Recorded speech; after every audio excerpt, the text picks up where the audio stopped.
몇 년 전 드라마 대사 중에 내 안에 너 있다라는 대사 한마디가 수많은 시청자들이 마음을 흔들어 놓은 적이 있었습니다. 예수님께서도 이런 말씀을 하신 적이 있습니다. 그날에는 내가 아버지 안에, 너희가 내 안에, 내가 너희 안에 있는 것을 너희가 알리라. 요한복음 14장 20절 말씀입니다. 2000년 전 그 자리에서 예수님의 이 말씀을 직접 들었던 수많은 제자들, 그러나 제자들의 마음은 흔들리지 않았습니다. 제자들은 그때 예수님께서 하신 이 말씀이 무슨 뜻인지 알지 못했습니다. 그래서 이 말씀은 제자들의 마음을 흔들어 놓지 못했습니다. 2000년이 지난 지금 예수님께서 하신 이 말씀, 내 안에 너 있다라는 이 말씀을 들은 수많은 기독교인들의 마음이 과연 흔들린 적이 있었을까요? 하나님 아버지께서 그리고 예수님께서 죄인인 우리 안에 함께 하시겠다는데 우리는 왜 마음이 흔들리지도 않고 왜 감동하지도 않을까요? 이 세상에서도 자녀들이 육신의 부모님을 항상 마음 안에 모시고 사는 사람과 부모님을 마음 안에 모시고 살지 않는 사람과는 삶은 전혀 다른 삶을 살아갑니다.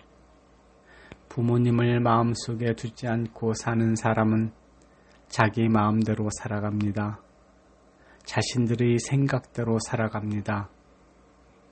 자신의 그릇된 행동으로 부모님의 이름을 욕되게 한다는 생각을 하지 않고 살아갑니다. 그러나 육신의 부모님을 항상 마음속 깊이 모시고 사는 사람의 삶은 다릅니다. 행동 또한 다릅니다.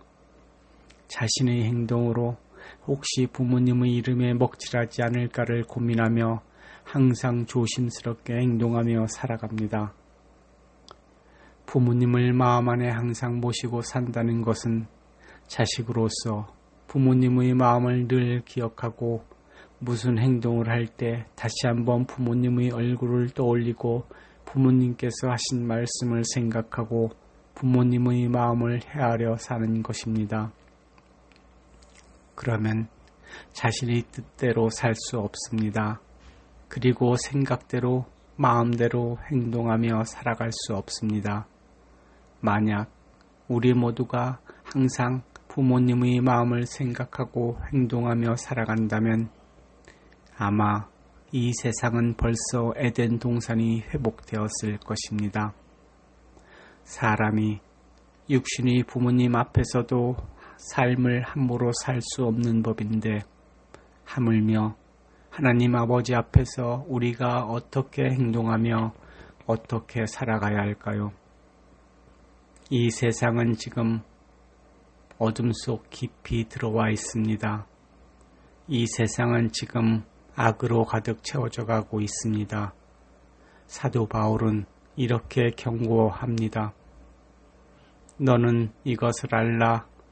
말세에 고통하는 때가 이르러 사람들이 자기를 사랑하며 돈을 사랑하며 자랑하며 교만하며 비방하며 부모를 거역하며 감사하지 아니하며 거룩하지 아니하며 무정하며 원통함을 풀지 아니하며 모함하며 절제하지 못하며 사나우며 선한 것을 좋아하지 아니하며 배신하며 조급하며 자만하며 쾌락을 사랑하기를 하나님 사랑하는 것보다 더하며 경건의 모양은 있으나 경건의 능력은 부인하니 이 같은 자들에게서 내가 돌아서라.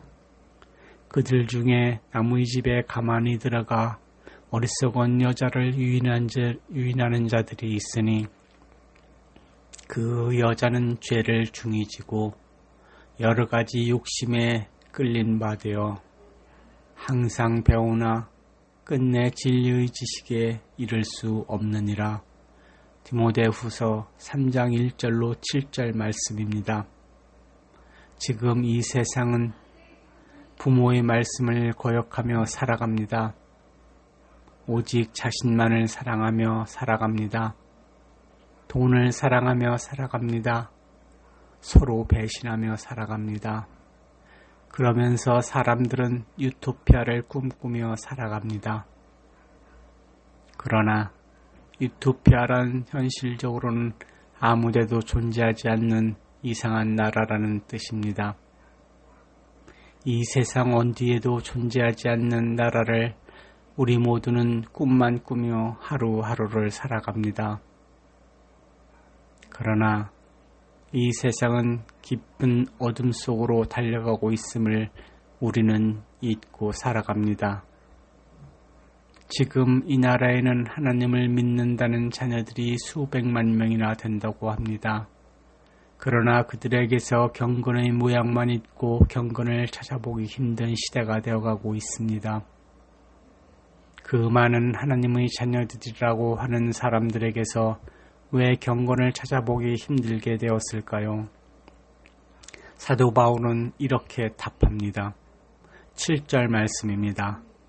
항상 배우나 끝내 진리의 지식에 이를 수 없느니라. 우리는 수년, 수십 년을 교회에 다니며 항상 예배를 드리고 항상 설교를 듣고 항상 기도하며 하나님의 말씀을 배우고 하나님의 말씀인 성경 구절을 열심히 외웠습니다. 그러나 그들은 끝내 하나님의 진리에 이르지 못한다고 말씀합니다. 그렇게 열심을 내는 그들은 왜 하나님의 진리에 이르지 못하는 것일까요? 그리고 그리스도인이 아닌 종교인에 머물러 서 있는 것일까요? 그 해답은 6절 말씀에 있습니다. 그들 중에 남의 집에 들어가 어리석은 여자를 유인하는 자들이 있으니 그들이 어리석은 여자들에게 참 하나님의 지혜를 가르쳐 주어 여자들이 하나님을 아는 지혜를 깨달아 하나님 아버지를 마음에 모시고 살아가도록 가르쳐야 하는데 그들과 여자들 모두 다 한 마음이 되어 자신들의 욕심에 이끌려 하나님 아버지의 말씀을 자신들의 입맛에 맞게 필요에 따라 요리를 해서 먹었기 때문입니다. 그 결과는 이러합니다. 사람들이 부모를 거역하며 자기를 사랑하며 돈을 사랑하며 자랑하며 교만하며 비방하며 감사하지 아니하며 선한 것을 좋아하지 아니하며 쾌락을 사랑하기를 하나님 사랑하는 것보다 더하기 때문에 이 세상에 종교인은 많은데 경건한 성도는 얼마 없습니다. 그래서 5절 결론의 말씀입니다. 너는 그들에게서 지금 당장 돌아서라. 우리들에게 경건의 모양만 있는 종교인들에게서 지금 당장 돌아서라는 엄중한 경고의 말씀입니다. 소돔과 고모라의 때 롯의 가족들이 하나님의 심판을 피해 소돔과 고모라를 돌아서서 떠나갈 때 하나님께서는 롯의 가족들에게 뒤도 돌아보지 말라는 하나님 아버지의 말씀을 잊고 롯의 아내는 소돔과 고모라의 미련이 남아 뒤를 돌아보는 순간 소금 기둥이 되었습니다. 우리가 하나님 아버지를 향해 나아갈 때 롯의 아내처럼 이 세상에 미련을 두고 뒤를 돌아보면 안 된다고 예수님께서도 이렇게 말씀하십니다. 예수께서 이르시되 손에 쟁기를 잡고 뒤를 돌아보는 자는 하나님의 나라에 합당하지 아니하느니라. 누가복음 9장 62절 말씀입니다. 지금 이 세상은 더욱더 깊은 어둠으로 들어가고 있습니다. 그러나 그 깊은 어둠 속에서도 빛인 진리의 말씀을 듣고 보고 어둠에서 나오는 사람들이 있습니다. 그들은 경건의 모양만 있는 그들에게서 돌아선 사람들입니다. 지금 돌아서십시오. 그들에게서. 그리고 성령을 구하십시오. 예수님께서 구하라고 말씀하십니다. 너희가 악할지라도 좋은 것을 자식에게 줄 줄 알거든. 하물며 너희 하늘 아버지께서 구하는 자에게 성령을 주시지 않겠느냐. 누가복음 11장 13절 말씀입니다.